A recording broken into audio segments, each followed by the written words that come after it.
if you are single over 30, chances are you have had between 10 to 15 partners. And when you look at that assessment, you wonder, why do I keep attracting the wrong people?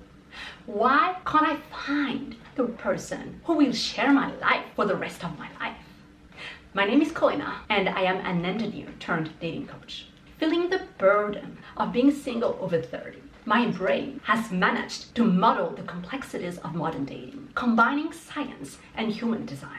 So if you are ready to decode the modern dating matrix in which your love life has been trapped and escape it, then join my waitlist below, because I am coming soon with something industry first that will save you years of wrong relationships and painful breakups. So why do I keep attracting the wrong people?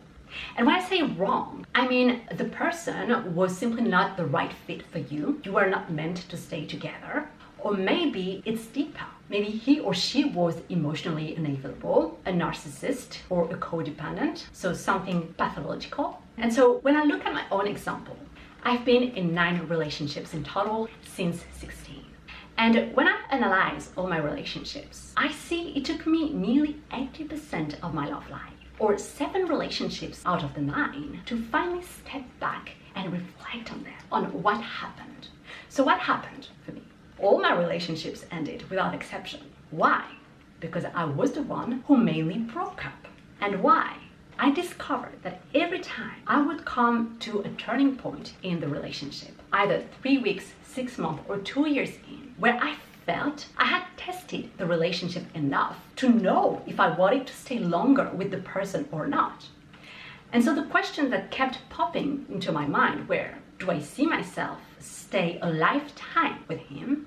And even more, do I see him as the father of my future child? It was always the same questions, and always the answer was no, which I have zero regret, because when I see their lifestyle today, we are so different, it couldn't have worked. And so what you can note here, there is a relationship pattern. And I say this because it's like in science. As I said, I am an engineer. I have started my career as an IT consultant, where my first job was to correct bugs.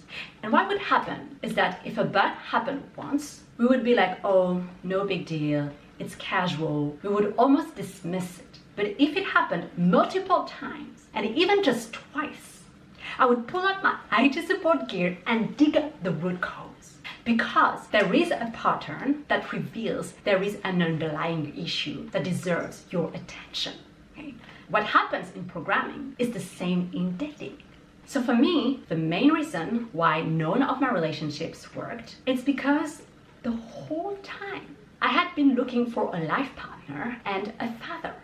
I had deeply hidden criteria in my subconscious. But the problem is I never took the time to dig them up, to reflect on them, or bring them to my consciousness so I could date consciously instead of mindlessly. Those key reasons, looking for a life partner and a father, finally became criteria for me to date with intention. So now when I go on a date, I know what I'm looking for, so I don't lose time nor energy anymore. Now, some first-time experiences are key to learning. For example, for me, dating a narcissist was very useful, because once you've met one narcissist, you become more vigilant for your next dates.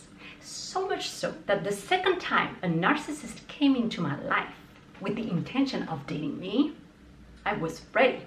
I spotted him before falling in love with him, and so falling prey for him.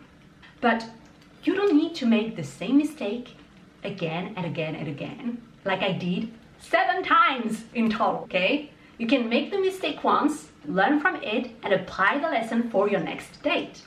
And so if you want to stop attracting the wrong people, here is the solution in 4 key points. 1. Don't wait for the 10th or 20th or 30th relationship to reflect on your past experiences. If you've had relationships before, you already have enough data you can study from to extract the main lessons that you could apply on your next date. Which leads me to 2. When you analyze your past relationships, recognize your dating patterns. Do you tend to date the same type of person? Is there a common denominator between all your partners? So 3, When you have extracted those key lessons, turn them into criteria. Define or refine your non-negotiables. Or the reverse. If you are the person who was always dumped, what can you learn about yourself? How could you improve so you can match the standard of that past relationship that failed, if you still want to be with that same type of person? So finally, once you have those criteria, you can start dating with intention instead of dating with the flow, okay? Which you were wired to date this way. Because flow is fun, right? Let's go with the feeling. But I have one question. If you are a human being made of both emotion and reason, wouldn't it make sense that the most sustainable way of dating is dating with emotion and reason too, combining feeling with logic? And listen, I am the only dating coach out there that will tell you this, because it's part of your human design. So in conclusion, if you keep attracting the wrong people, and if you want to end that cycle of relationships that always come to an end, can you pause your dating life for a second? Can you sit down and reflect on what keeps breaking your relationships so you can address it before getting back to the dating arena? Analyze what has happened, who broke up, and why. So when you answer those 3 questions, what, who, and why, you can uncover the relationship pattern that hinders your love life.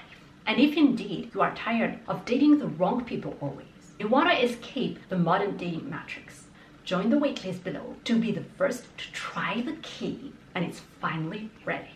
I see you there.